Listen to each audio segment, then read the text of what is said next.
Ustadz Babai, mau tanya sedikit. Sorry nih, penasaran. Lagi kepepet. Kepepet. Jadi kan janjinya kan, berdoalah maka akan dikabulkan, kurang lebihnya gitu tuh ya kan. Nah, mintalah kepadaku kata Allah. Iya.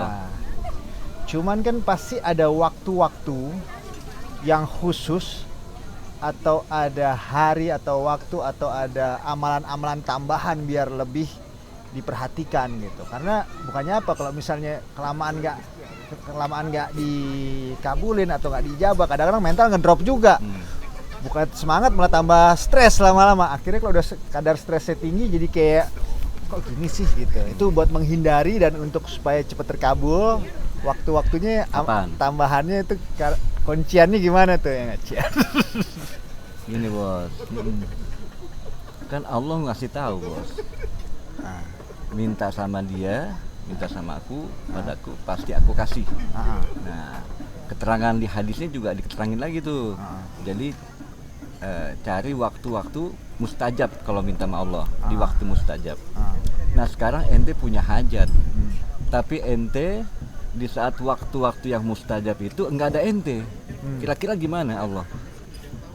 Di tempat-tempat yang mustajab yang Allah tunggu nih, kita nggak ada di situ. Ya kan nggak ditulis di hadisnya jamnya jam berapa? Ada jam berapa? Ada. Misal contoh, ba'da azan, antara azan dan iqomat, itu mustajab bos. Apalagi waktu malam. Malamnya jam berapa? Oh jadi azan sama iqomat berarti ada 5 waktu tuh ya? Iya, itu udah 5 waktu, udah berarti apa? 5 waktu aja kita kudu ada tuh antara azan dan iqomat. Jangan sampai pas lagi dipandang, Allah pandang, malaikat mau cari kagak ada kita. Jangan sampai tuh. Nah kita bagusin. Apalagi misalnya waktu-waktu antara maghrib dan subuh. Habis sholat maghrib tuh maghrib subuh, maghrib dan isya. Maghrib sama isya tuh ada waktunya kan tuh, jam 1 jaman kurang lebih. 1 jam kurang lebih. Nah itu mustajab. Sebelum subuh, setelah sholat fajar, setelah qolat qobliyah subuh tuh, sampai azan subuh sampai sholat subuhnya 3 menitan tuh, 2-3 menit. Itu mustajab. Habis sholat subuh sampai terbit matahari, itu mustajab. Jadi waktu mustajab itu banyak. Nah di waktu-waktu yang Allah pandang itu ada kita usahakan.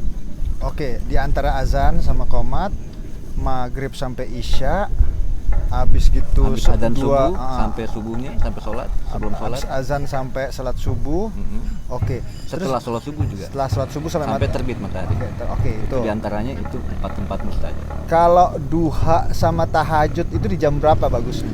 1/3 malam, 2/3 malam. Jadi kayak kita misal contoh setelah jam 12 malam nih kita tidur, bangun tidur kita kasih waktu bangun tidur sebentar juga nggak masalah. Jam 3-an?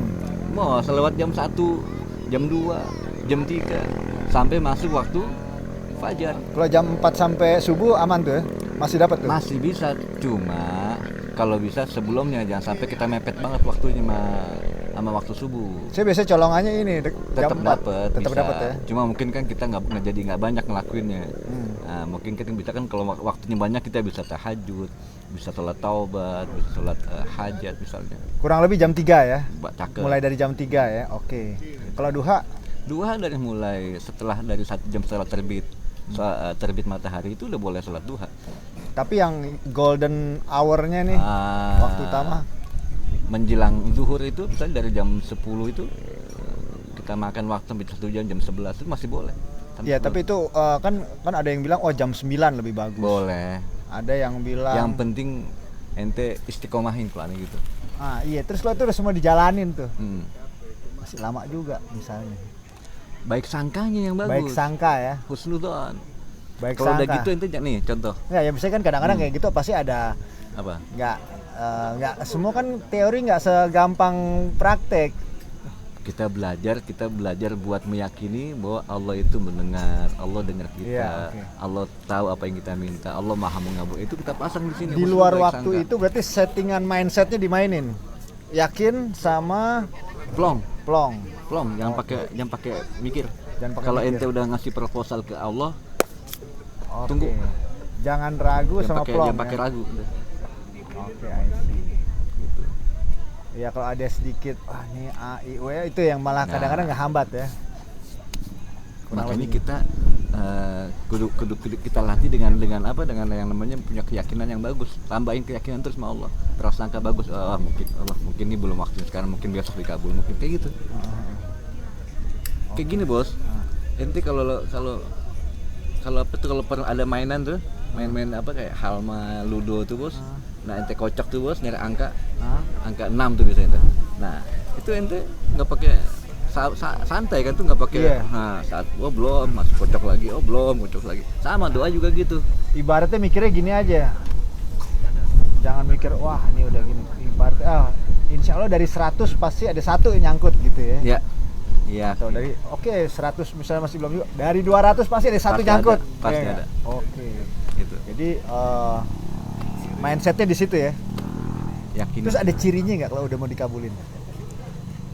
Biasanya kalau ada ujian, Allah kasih ujian tuh di saat udah sampai titik yang tingginya tuh kita, ya Allah nggak kuat nih. Itu sebenarnya titik Allah mau balik tuh. Udah pegel. Titik up-nya, nah Allah mau balik menjadi gobul. Oh, sampai Susah, mudah kayak gitu. kalau udah mental udah kira-kira udah kayak nabrak tembok gitu ya. Pelongin ya. Oke, I see. Ya. Oke.